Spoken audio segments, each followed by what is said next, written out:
მობრძანდი უმშვენიერესო ნინო. გამარჯობა. როგორ ახალ? როგორც იქნება? როგორც იქნება? მობრძანდი. მარგალიტა, აი გდაბრძანდი. ყვავილებიანს კარგი გარემოა. არა, ჩაოლებრივი, აქ არ ვარ ნამყოფი. ხო და რაღაც სახლური, სასიამოვნო, ესეთივე მომსახურება კერძო. კი. მართლაც. ამინდით გადასარევია გარეთ, აი გიждები ამ ამინძე და გარეთაც შეიძლებოდა, მაგრამ რაღაცა ამ გარემოში. და თანზეა და გაზაფხული გიყვარს? იცი რა სიმართლე გითხრა შემოდგომა უფრო მიყვარს ანუ ამიდების თვალსაზრისით ერთნაირი უნდა იყოს უბრალოდ ჩვენთან გაზაფხული არ არის ხოლმე იმიტომ რომ ხშირად სიცივიდან ზაფხულზე გადავდივართ შემოდგომა გარდამავალი რომ ამიტომ აი სექტემბერია ჩემი თვე რა მართალი გითხრა მეც რატო მიყვარს გაზაფხული ვიდრე შემოდგომა იმიტომ რომ შემოდგომას ვიცი რომ სიცივები მოყვება და გაზაფხულს ვიცი რომ სითბოები მოყვება სუდზე არ ვფიქრობ სილოფისი ამოვნა სექტემბერი ოქტომბერი შენ ხარ ესეთი როგორი სამინდიც არის მე მგონი რომ შენ საერთოდ ცუდზე ფიქრობ როდესაც იმიტომ რომ რაც ამდენი წელია ვიცი გიყურებდი გიცნობ სუ კარგი ხარ სუ დადებითი ხარ ალბათ ხდება ხოლმე ისეთებიც რომ ხო რა თქმა უნდა ჩვენ ვიტყვით ხალხს ყველა ცხოვრებაში ხდება არა ზოგადად მე ვარ ცოტა ზედმეტად ფრთხილი ანუ მიყვარს ხოლმე წინასწარ გავთვალო რაღაცეები რა შეიძლება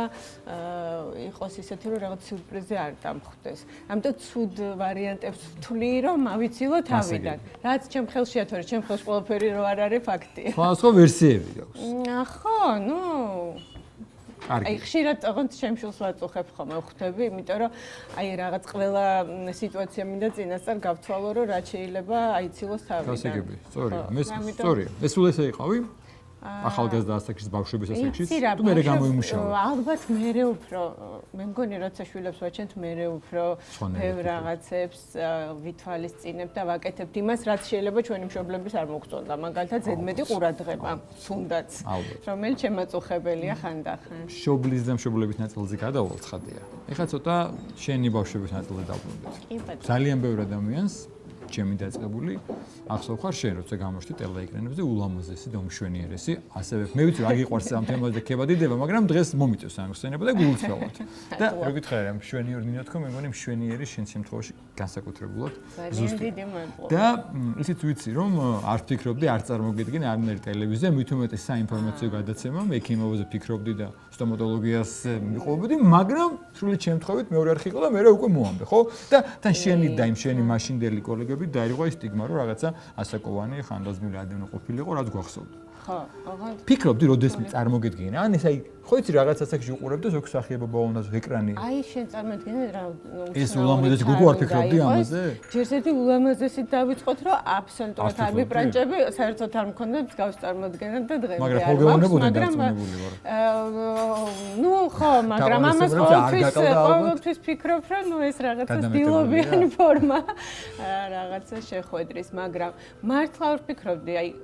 სახიობობა რა ვიცი ალბათ არ არსებობს ხო ვინმეს არ უნდოდეს და რაღაცნაირად არასდროს არ მიფიქრია იმიტომ რომ ჩემთვის აი რა ვიცი მე ძალიან პატივს თქვენს პროფესიას და მგონია რომ ამას რაღაცა განსაკუთრებული ნიჭი ჭირდება რომელიც მე არასდროს ჩემ თავში არ აღმომიჩენია თუმცა ეს უცნაურია ეს ცხოვრება ხო ყველგან აღმოჩნდი კამერასთან და არასდროს არ მიფიქრია რომ როდესმე შეიძლება და ჩემი საქმიანობა დაკავშირებული ყოფილიყო რამე მსგავსთან ან ტელევიზიასთან ან კინოსთან და აი ესე უცნაურად ხდება ხოლმე ჩემ ცხოვრებაში ყველაფერი მაგრამ ისე მოგეწონა რომ გაანებებ ექიმობას თავი იცი რა იყო მოგეწონა თუ უბრალოდ ესე განვითარდა ესე განვითარდა და თან რა თქმა უნდა მომეწონა იმიტომ რომ ტელევიზია მიცი როგორი მიჯაჭვულობა იცის და მეგონა რომ ეს რაღაცა ძალიან დროებითი იყო და ნუ კარგი ვიფიქრე რამდენიმე თვე და აი შევხედა დიპლომის წარმოსაღებად დედა ჩემი მივიდა იმიტომ რომ ზუსტად იმ წელს ვამთავრე არა მოდი რახან მეორე არხი ვახსენეთ ნამდვილად მეორე არხიდან დაიწყო იმიტომ რომ შავი ყუთი იყო ესეთი გადაცემა რომელიც აი რა ხდებოდა ტელევიზიაში და როგორ მზადდებოდა გადაცემები იმაზე იყო და მაიკო ქვარცხავარო ჩვეულებრივი ჟურნალისტი აკეთებდა რომელიც ჩემი ნაცნობია ახლობელი და მოდით ეს იყო მოდი ვიქნებ შენ წაიყვანო გადაცემა მე ვთქვი მსგავსი გამოცდილება არ მაქვს და არასოდეს ეს არ გამიკეთები ესე ვთქვი მოდი ვცადოთ და აღმოჩნდა ისე რომ ის მცდელობა ანუ ტექსტი რაც ჩავწერეთ გადაცემისთვის პირდაპირ დაამონტაჟეს და გავუშვეს ეთერში და ასე აღმოჩნდა ამ გადაცემის საყვანი თუმცა იყო მანამდე ერთი კიდე ჩემი კამერასთან ურთიერთობა ეს იყო მაგთის არაჩვეულებრივი რეკლამა მანამდე იყო კიდე ერთი რომელიც ნაკლებად ახსოვს. ხო, მე უკვე ხა დავფიქრდი. ახსოვთ პლაკატი, იმიტომ რომ ის ძალიან დიდხანს ეკიდა მერის ახლანდელი მერის შენობა ეკიდა. უფრო იქიდან, რაღაც ინფორმატიული იყო მაშინ მობილური ჩვენს ცხოვრებაში ახალი ხილი იყო და ამიტომ იმისთვის რომ გაგვეცნო როგორ უნდა მოგვეხმარა დაახლოებით ესეთი უფრო შინაარსობრივი რეკლამა იყო, მაგრამ გადმორეკე უკვე ყველას მოგვიანებით. მაგრამ მე ახლა ვიცი, იმიტომ რომ არჩევნებს არ ვიცი ტელევიზია საინფორმაციო სწავლა აბსოლუტურად სხვა მიმართულება. არა, ეს აბსოლუტურად სხვა. ძალიან რთულია და სხვა. უცებ აი პირდაპირ მე ვიცი რომ თან იგი დაქსვეს პირდაპირ საინფორმაციოში. ეს იყო აი ხო, ნუ საზა შეგელიას ვიცის როგორი უნარი აქვს დაგაჯეროს რომ შენზე დგას ტელევიზია. რაც უნდა კი და მიუხედავად იმისა რომ ამბობდი რომ თან არ მანამდე ერთმანეთს არ ვიცნობდით და არ ვიცი მართალი გითხრათ ვინ უთხრა ჩემზე იმიტომ რომ მეორე არხის ეს გადაცემა უკვე დასრულებული იყო და მე ინსტიტუტს ვამთავრებდი და უკვე ესე იგი გამოცდები ჩავაბარე და დიპლომი უნდა ამეღო და ამ დროს მირეკა ნინო დარასელი მირეკოს რომ ნუ ზაზა გიბარებს და აი ესე შევხვდით რა თქმა უნდა ჩავწერეთ სინჯი მაგრამ ვერ მივხვდი ანუ ეს სინჯი კარგი იყო ცუდი იყო მაგრამ მითხრეს რომ ნუ შენ აქ უნდა იყო და ეს მართლა ძალიან ნერვიულობდა მე ზოგადად ცოტა ესეთი გადამეტებულად მაქვს ხოლმე ხანდახან ვატყობ ეს პასუხისმგებლობის გრძნობა ყოველთვის აი მიუხედავად იმისა რომ ხა ამდენი წელი ვმუშაობ არ არსებობს მაინც ერთნაირად ვემზადები ყველა გადაცემის წინ მართალი გითხრა კითხვების დასმა მირჩევნია ხოლმე რესპონდენტის როლში ხოვნას ეს რო გეკომფორტულება მაგრამ იცი რა ხო ალბათ ესე უფრო მივეჩვიე ვერ ვიტყვი რომ დიდად მიყვარს ხოლმე მით უმეტეს არ მიყვარს რაღაცა პირად თემებზე ამიტომ ხშირად ვარიდებ ხოლმე ესეთი ტიპის ჩაი თუ გიყვარს ჩაი მიყვარს მაშინ ჩაი ყავა უფრო მაგრამ ჩაიც განსაკუთრებით როდესაც არა მიყვარს ჩაი და ჩაი განსაკუთრებით და ყავაზე ჩაიც მიყვარს დამატებითი გემოების გარეშე შაქრი თუ უშაქრო უშაქროთ რა თქმა უნდა შაქარიც გემოს უცვლის ჩემთვის დიდი მადლობა ორიგინალურ გემოს გაკარგვეს ძალიან ნინო ლამაზი და საინტერესო გარემოა თქვენთან და ჩაიც ესეთივე იქნება აი ესეთი მომსახურება ყოველთვის და მადლობა მარგელი და სამი ნინო მოკლედ იყო მე სხვა გადაცემებით თუმცა გქონდა პაუზა არც ცოტა ხნიანი და ახლა დაუბრუნდი ისევ ეკრანს პაუზაში რა ხდება ორი პაუზა მქონდა და დაახლოებით ერთნაირი დროით ქონდა პაუზა მოამბეს და აშლებს შორის. ალიონი მარევე იყო. არა, ალიონი იცი როგორ იყო, როდესაც ზაზამ დამერწმუნა და ასე ვიფიქრე რომ კარგი მოდი დავიწყებ და ეს პერიოდი იყო რომ მაგრამ სულ მე რო ხვდებით ხოლმე სუბებნებიდი რას მერჩოდი, როგორ ხო იცი პირველად ესეთ საპასუხისმგებლო მადლობა. დიდი მადლობა. პირდაპირ ესე დაიჯდა ეთერში და წაიყვანა საინფორმაციო თან ძალიან ცოტა დრო ქონდა მომზადებისთვის ეს რაღაცა აგვისტოში მივედი და უკვე ახალ სეზონზე უნდა გასულიყო სექტემბერში ძალიან ცოტა დრო ქონდა ესე ვალერიანებს ვთქვით და ნინო და ესე შევედით ეთერში და მართალი ხარ ეს იყო პერიოდი როდესაც აი სულ რაღაცნაირად შეიცვალა ცოტა რთული პერიოდი ღრმესი მადლობა მე არ ვიცოდი ჩაის დესერტიც აქ ესია მადლობა დიდი როგორი ეს არის რა ხელოვნების ნიმუში ყველა უყურებ გენანება რო ჭამო ხო ნამდვილად მაგრამ უნდა ჭამო და შემდეგ იყო და ის იყო რომ ის რაღაცა ერთ თვეში ვიფიქრე რომ იქნებ არ არის ეს ჩემი იმიტომ რომ ამას მაინც რაღაცა გამოცდილება ჭირდება და სხვათა შორის ალიონში ძალიან დიდი გამოცდილება მივიღე მართალია ეს რეჟიმი არის ჩემთვის მიჭირდება ძალიან მიჭირს იმიტომ რომ მე ვერ გადავეჩვიე ძალიან ცუდი ჩვევა მაქვს რამე გვიან ვიწინებ რომელიც მინდა რომ შევცვალო და არ არის არაფერი მაგრამ არ გამომდის და ამიტომ ჩემთვის დიდ გაუძებო ფაქტობრივად ნუ გამოდის რაღაც 3 საათი მძინავს ხოლმე მაგ დროს და პაუზებში რა ხდებოდა ვიდრე ვაშლებამდე და ვიდრე იმედამდე ვაშლებამდე კარგი რამები ხდებოდა იმიტომ რომ ჩემი შვილი გაჩნდა და იმდენად გადავერთე რაღაცნაირად ამ პროცესზე რომ ყველაზე კარგი პროფესია კი, ნამდვილად და მით უმეტეს ეს ის პერიოდია, როდესაც ყველაზე მეტად ალბათ ჭირდება. ყოველთვის ჭირდებათ მე ესე მართალია თვითონ იზრდებიან ფიქრობენ რომ აღარ ჭირდებით, მაგრამ ეს ის პერიოდია, როცა ნამდვილად ალბათ ყველაზე მეტად ჭირდებით, რომ იზრო მათთან ერთად გავაკარო და ფიქრობ რომ ეს დიდი ფუფუნება, იმიტომ რომ როდესაც ადამიანი მუშაობს, ხშირად იმდენ დროს ვერ უთავს, მაგრამ შეიძლება ის პატარა დროც იყოს ხარისხიანი.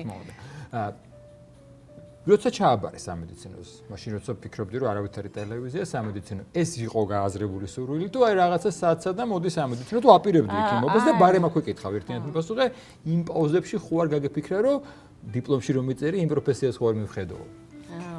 კარგი, კი, პასუხებ. ესე იგი,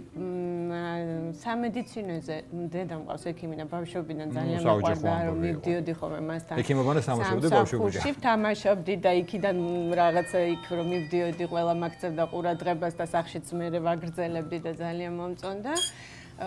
ბავშვებს არ უყვართ ხოლმე რაღაცა პროცედურები და სისხლის აღება და მე კიდე მიხაროდა ოღონდ სისხლის ანალიზზე წავსულიყავი და სკოლა გამესტინა და მივსულიყავი დედაჩემთან სამსახურში. და ყოველთვის მომწონდა, მაგრამ მართალი გითხრა იყო რაღაცა პერიოდი, რომ ერთ ზაფხულსაც უნდა ვაღიარო, ცოტა გამხელილი ჯობს, ქიმია, ბიოლოგიის წიგნები კიდე რომ დავინახე, მივხვდი რომ ცოტა აღარ მინდა და ძალიან მიყვარდა ხატვა, მაგრამ რა თქმა უნდა ეს რაღაცა პროფესიულად არა და დეიდა და ბიძა მყავს არქიტექტორები და ზაფხულში გადავწყვიტე რომ ვინ იქნებოდა ახლა ამ კუთხით ჩემი მხარდამჭერი და ეგენი და დედას ჩემს ერთად ყველა ვარწმუნებდით რომ იქნება აკადემიაში ჩამებარებინა და თან ის პერიოდი იყო რომ მაშინ სამხატვრო აკადემია ძალიან პოპულარული იყო და ყველა ჩემი მეგობრები აბარებდნენ და მოდი ესე ვთქვათ მოდაში იყო ხო მოდაში იყო ნამდვილად როგორც ადრე სამედიცინოზე 7 წელი იურიდიული რაღაც პერიოდი და 7 წელი აბარებდა ხალხი აი ესე იყო დაახლოებით და მართალი გითხრა რომ სასიამოვნოდ გავატარე ის პერიოდი მაგრამ მაინც რაღაცა ბოლო წუთას მაინც ჩავაბარე სამედიცინოზე თუმცა ძალიან ვისიამოვნე იმიტომ რომ მთელი თვე ის პერიოდი ვხატავდი ვხაზავდი არქიტექტურული სურვილი რაღაცნაირად განახორციელა ხო მართალია იმას მე ვეღარ ვიყენებ ხოლმე მაგრამ ზოგადად ხატრობა მიყვარს ახლა ხატავ ხოლმე შენთვის აი რაღაცა იცი რა მე როგორც თერაპია თუნდაც ეტყობა აი თვათ ალბათ ხო იცი რაღაც ძალიან დიდი ნიჭი როცა გაქვს ალბათ ის არ გასვენებს და ალბათ ესეთი არა მაქვს რადგან სახში არ გამომივიდა. აი ჩემთვის გარემოს აქვს დიდი მნიშვნელობა, როცა სახელოსნოში ვიყავეს, რაღაცა გარემო ძალიან ხელს მიწყობდა და გამომდიოდა უფრო მგონი. ვიდრე გადაცემებში შორის პაუზებში ხო არ გაგეფიქრა რომ ექიმი რო ვარ, ხო არ ვცადო? იცი რა, არა. თუ დადე დიპლომი და დევს. ხო, სხვათა შორის როცა ჩავაბარე პირველ კურსზე, ხა ჯერ მაშინ პირველ კურსზე ბევრი არაფერი ვიცოდი, მაგრამ არა, სხვათა შორის მე შევიცვალე. მართლა ძალიან მომდომებული, არაჩვეულებრივი ჯგუფი მყავდა და ჩემ ჯგუფელებთან ერთად, ერთ-ერთის დედა მუშაობდა მაშინ რეანიმაციის რესპუბლიკურ ავადმყოფოში და მიგვაბარა ძალიან შესანიშნავ ჯგუფს ექიმების და მათთან ერთად ვმორიგეობდით, ავდიოდით ოპერაციებზე და ნუ ძალიან მომდომებული. ბავშვობის სურვილებში იყავი გადართული. ხო, და ეს გამახსენდა როდის, ეხლა შენ კითხავს რა უპასუხო, სხვათა შორის რაღაც ერთ-ერთი სერია, მე ზოგადად დიდად სერიალების მოყვარული არ ვარ, მაგრამ რაღაცნაირად ერთი პერიოდი ჩავერთე, სახელი აღარ მახსოვს ახლა ვარ მოგატყვა, მაგრამ ექიმებზე იყო სერიალი. და მაშინ მივხვდი რომ ხო იცი იქაური სიტუაცია მორიგეობის, მე გამახსენდა რომ კარგი იყო, მე იქ მაგრამ ნუ კინო მაინც კინოა, ხათ ესე კარგად არ არის ყველაფერი ხოლმე, მაგრამ ხო, აი რაღაც პერიოდი იყო რომ მომინდა, მაგრამ მე აი სულ ვამბობ რომ დავამთავრე რაღაც თითქოს ტელევიზიასთან ურთიერთობა, მაგრამ ეტყობ იმდენად მიყვარს, რომ როდესაც შეთავაზება მაქვს ხოლმე, მე მაინც, მაგრამ არა საინფორმაციოში. მივხვდი, რომ ეს ეტაპი რაღაცა ჩემ ცხოვრებაში დასრულდა. შენ მითხარი, რომ მე არანაირი ნიშნი მსახიობობის და შემდეგ, თუმცა ნანა ჯანელიძის, ალბათ ნანა ჯანელიძის მოცადინეობით შენ არაერთხელ დაამშვენ ეკრანი. ეს ნანასთან იყო პირველი და რაც ხოსავს თუ მანამდე კიდე რამე იყო? არა, იამნანა იყო პირველი? ხო, იამნანა თუმცა ხა იქ ხომარ მშვენიერება. გულამაზესი ფილმია. თან ეს სხვათა შორის მე და ნანა შეხვედრა მოხდა ესე რომ მაშინ ქართულ ცეკვას დავდიოდი და ერთ-ერთი კონცერტის მერე შევხვდით. ნუ აღმოჩნდა რომ მე ნათესაური ესე ვთქვათ კავშირებიც გვაქვს, მაგრამ იქიდან არ ვიცნობდით ერთმანეთს, შევხვდით აი ასე შემთხვევით და მაშინ იყო რომ პირველად აი რასაც ეძახიან მოვიწამლე ესე ვთქვათ კინოთი იყო იმიტომ რომ ნანას ყოველთვის ყავს შესანიშნავი გადამღები ჯგუფი არაჩვეულებრივი მსახიობები მხატვრები ნუ ყველა კოსტუმების აი თვითონ არის სასიამოვნო და არაჩვეულებრივი ადამიანი და იმდენად სასიამოვნო ამ ადამიანებთან ურთიერთობა ხო, მე უხერხულებოდა მათთან ერთად თამაში, ამ თამაში არ ერქვა, მაგრამ ყოველ შემთხვევაში ეს იმდენად სასიამოვნო პროცესი იყო ამ ადამიანებთან ურთიერთობა, რომ ვერასდროს ვერ ვამბობ უარს, როდესაც ესეთი შემოთავაზება. ახლა რო გისმენდი, მაგრამ ნერვიულობ ყოველთვის. ხო, ნუ ეს ნერვიულობ, შედევენერვიულობ თუმცა და ახლა რო გისმენ, ახლა დავფიქრდი ამაზე, რომ რეალურად რა პროფესიაც გინდოდა ის დაივიწყე და რაზეც ფიქრობდი რომ არა, ყველაფერი ის გააკეთე. ყველაფერი ის გავაკეთე, ხო, კი. და სხვათა ნანამ რო გაიგო რომ ზუსტად ის იავნანას გადაღების პერიოდი იყო, რომ ჩავაბარე ინსტიტუტში. გამოცდების პერიოდი მქონდა და ვერ მივდიოდი გადაღებებზე. და ბოლოს დაასრულე ეს რა ქვია და კი მეთქი დავასრულე ჩავაბარე ბოლო გამოსდა და პასუხიც არ მქონდა გაგებული იქაც დედაჩემ გავუშვი წავედი პირდაპირ ნანასთან და სამი შესანიშნავი დღე გავატარე და აი ესე ყოველთვის რაღაცნაირი ის მქონდა ხო ხოიცი რომ გადის წლები და მაინც სადღაც ნანა ზარსუვა იქნება დარწმუნებული ვარ იქნება ნინო აი სანამ ჩვენ დავიწყებდით ამ პროფესიულ საუბარს მე გითხარი რომ ამ თემაზე მეველთქო მშობლობა შვილი დედობა ხო ეს განსაკუთრებული ამბავია ნუ პირველ ეტაპზე ვთქვი რომ ბავშვი გაჩნდა ბაღი ამბები მაგრამ ამასობაში უკვე დიდ რო გავიდა იმისთვის რომ უკვე ბაღი გადავიდა უფრო სხვა განათლებაში აი როგორ დედა ხარ შენ თქვი რომ რაღაცები ყოველას გვიმართება ხო მშობლებს რაღაცები არ მოგქნოთ მე ვასწორებთ ვამად ნუ ყველა ეს თავობათა შორის ამბავი როგორ დედა ხარ და რა არის შენთვის დედობა და როგორი იყო პირველი ეტაპი და ეხლა რა ხდება იმიტომ რომ ხო აქვე ვიტყვი ჩვენ ადრე გვინდოდა ჩაწერა მაგრამ სწორედ ეს თემა იყო შვილის მომენტი უცხოეთი ამბები და რაღაცა ვერ ვიმთხოვდი ხო იცი რა ვასწორებთ არა ალბათ ვერ ვასწორებ ვიმეორებთ მე მგონი უფრო ვიმეორებთ იმიტომ რომ რაღაც ეტაპზე ვერ ხვდებით და ყოველთვის მით უმეტეს როცა ვიზდებით მოზარდობის პერიოდში ზედმეტი ყურადღება აღარ გვინდა მგონია რომ ძალიან დიდები ვართ ვაჟას მამას აქვს ხო ნათქვამი რომ ვალს მაშინ გადავიდე ჩემზე კარგულს რო გააკეთე ხო მაგრამ და მე ხვდებით ხოლმე უკვე მე რატო რასაც ჩვენ კონტროლს ვეძახით, რატო გვაკონტროლებდნენ, რატო იყვნენ ასეთი დოზით, ხო, თქვა ჩვენ კი არ მოგწონს, მაგრამ ხო ეს ჩართულობა ასეთი დოზით, მაგრამ შენ რო შვილი გიჩდება, მე ხვდები. და სულ ფიქრობ ხო, რომ აი მე რო გავიზდები, თქვა მაგალითად მე თუ მეჩვენებოდა რომ ბავშვობაში დიდად ესე ბევრ ადგილსაც მინდოდა არ მიშვებდნენ ხოლმე, აი ჩემ შვილს ყველგან გავუშვებ. მაგრამ მე ხვდები რომ ვერ გავუშვებ ყველგან და ეს პასუხისგებლობის გრძნობა მარტო სამსახურში არა ნუ ეს თვისება ყველგან არის ცოტა ხანახა მგონია რომ გადამეტებულად იმიტომ რომ აი ჩემი შვილის შემთხვევაში ზუსტად შვილიც ესე ფიქრობს რომ გადამეტებულია დედისგან ის ფიქრობს ალბათ იმიტომ რომ ხო ცოტა ეს ჰიპერმზრუნველობის მომენტი რომელიც ვიცი რომ კარგი არ არის და ვცდილობ რომ ცოტა დავაბალანსო მაგრამ რამდენად გამომდის ახლა ეს მას უნდა ვკითხოთ თვითონ გეუბნება ხოლმე ამაზე რა თვითონ მეუბნებოდა ხოლმე მაგალითად და კარგი იქნებოდა სამედიცინო არ დაგემთავრებინა რომ რაღაცებზე ხო ხანდახან მეც ვფიქრობ ხოლმე რომ ალბათ ნაკლებად ვინ რაც ნაკლებიცი ნაკლებად ნერვიულობ და სულ ვიცახი ხოლმე რა ბედნიერება როცა არიცი რაზე უნდა ინერვიულობა აი ამ პერიოდში რა ჩვენ გარკვეულწილად ახლა შევეხეთ ჩვენს ცხოვრებულ ეტაპებს ხო ეს სწავლის პერიოდი იყო სამსახური იყო ნუ რაღაც სხვა დრო გამოყავით მშობლობის და რაღაც ბავშვები დავიწყეთ იყო მომენტი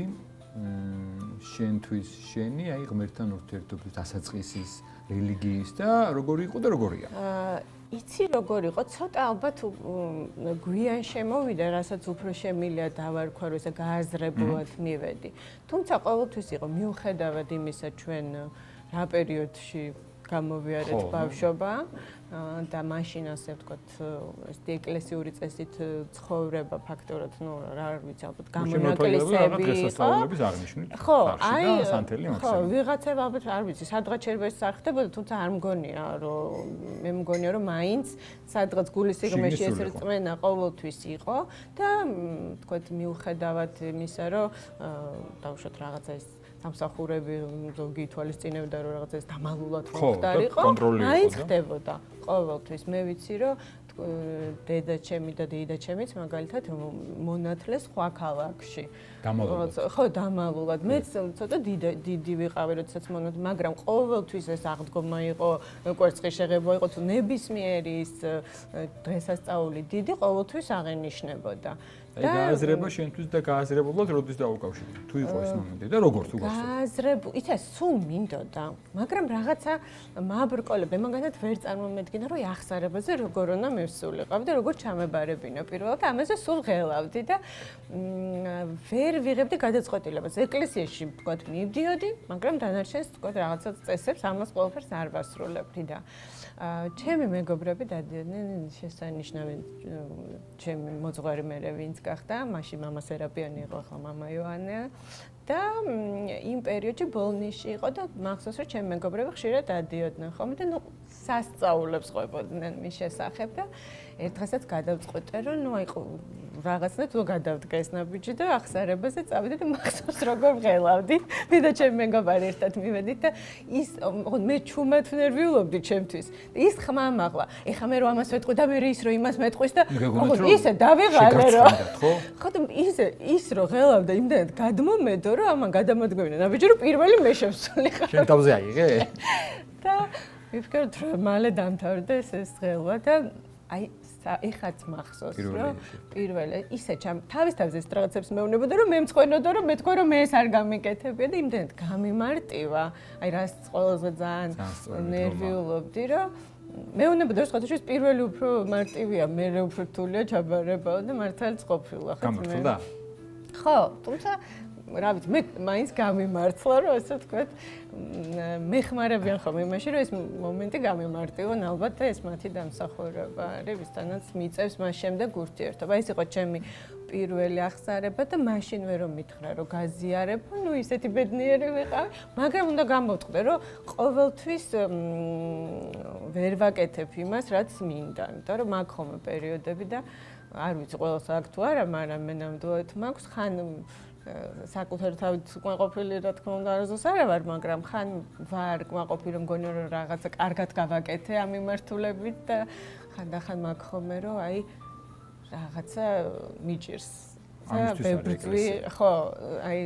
მაგ ხოლმე პერიოდები რომ რაღაცას ისე ვერ ვაკეთებ როგორც მინდა და ნინო თუ ეს დაგამშვიდებს გეტყვი რომ ვერ მანახებ დედამიწაზე ადამიანს ვინც დაბადებულა დაიბადა და დაიბადება ვინც სულ ერთ სიმაღლეზე ეს არისო აი ესეთი გზა ამიტომ თავარია აი როცა ქვევით ამბობთ ძალიან არ მოშორდეთ თორე ახლა ეს აბა მაშინ პირდაპირ წმინდანები ვიქნებოდეთ ეგ ხო და მე ვღელავ ხოლმე როცა რაღაცას მანდატის პასუხისმგებლობა ირთვება ხო ვიძახდი რომ იხوارი რომ ვიღაცას არ აწუხებს და მე თან მაწუხებს და თუ მაწუხებს რატომ ვერ ვაკეთებ აი შენ ახლა ესეთი კარგი მომენტი გამოყავე რომ თავარი ეს არის რომ გაწუხებს ხოდა შეიძლება აი გუშინ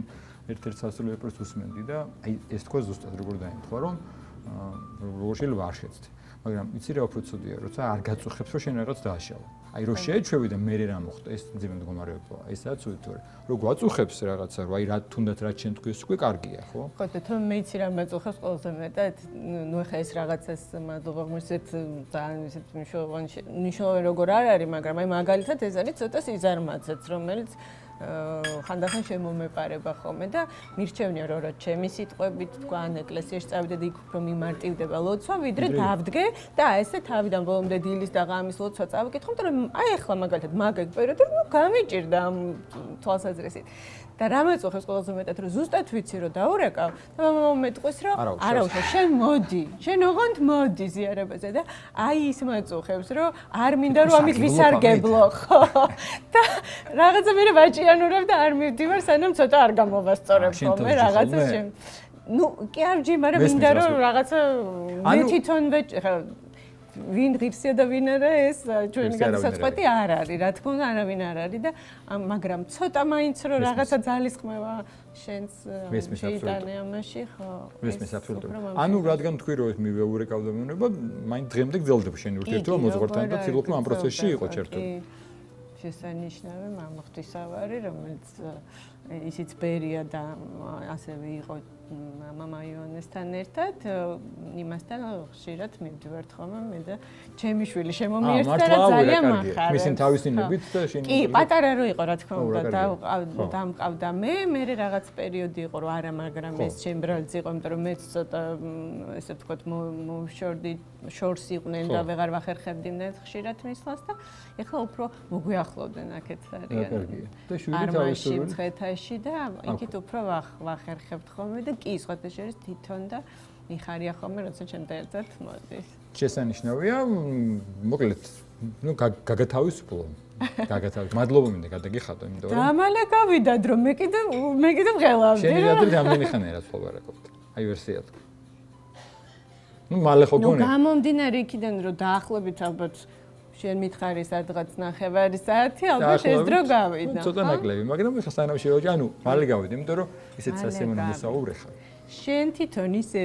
ადამიანს განაწყობ საუბრისკენ, რომ მე მაგალითად მეგონა რომ ჯერ დასაწყისი იყო. იცი რა, არ მაძლევს საშუალება 12 თუ 1-2 საათი კიდე შენთან ერთად საუბრს აჯობს. გულწრფელად მინდა მადლობა გადაგიხადო, იმიტომ რომ გამონახე დრო და ვიცი რომ თან დღეს ყველაფერი ქენდი რომ ჩაგეწერა და აი ახლა მივხვდი შენი პასუხისგებლობა რა იყო დღეს რო გეგმოდი და რომ მითხარი რომ გველოდებოდი და ყველაფერს ვიზავ და გადავდებ გადმოვდებ და ხვდები როგორ უდგები ყველა საქმეს. იცი მე ვღელავ ხოლმე არ მიყვარს ადამიანის დაღალატება მით უმეტეს თუ შევპირდები და ჩვენ რაღაც იმდენჯერ გადაგვედო რომ მართლა ძალიან მინდოდა რომ გამომესწორებინა არა ჩემიც იყო და დიდ მადლობას გიხდი მობზანებისთვის საუბრისთვის და გისურვებ და ვუსურვებ დარწმუნებული 8 ადამიანს რომ დიდხანს იყო ეკრანზეც. კინოშიც ველოდების ალბათ ნანას განსხვავებისგან, იმიტომ რომ მართლა ძალიან სასიამოვნო. აი შენ მიხვდები ამას, რომ იცი რომ გამოცდილება გაქვს, რომ დიდი მნიშვნელობა აქვს, არ გიყვარს შინქება, მაგრამ მოდი ნეიტრალურად ვთქვა. დიდი მნიშვნელობა აქვს ეკრანზე ადამიანი რამდენად სასიამოვნო. შეიძლება ძალიან პროფესიონალი იყოს, მშვენიერი გარეგნობა ქონდეს, კარგად მეტყველებდეს, მაგრამ კიდე რაღაც ჭირდება, რომ აყურებელს საინტერესებდეს. ხო და შენ ეს გაქვს იწილოთ თან არ გიზრუნი არ გისწავლია ერთმა მოგცა და იყავი კითხავსი შენგან ეს შეფასება ძალიან მნიშვნელოვანია ჩემთვის მადლობა ძალიან დიდი წარმატებები და დიდი მადლობა მადლობა დიდი და ეხა შეგვიძლია შევექცეთ მოგრის მივირთოთ ჩაი მადლობა დიდი მადლობა მარგარიტა დიდი მადლობა დიდი მადლობა ის გახარება რა ჩემ პერსონალური გახარება კი როცა მე მიხარია ყველასთან ერთად ყველა სიყვარული აი ეს არის ღმერთი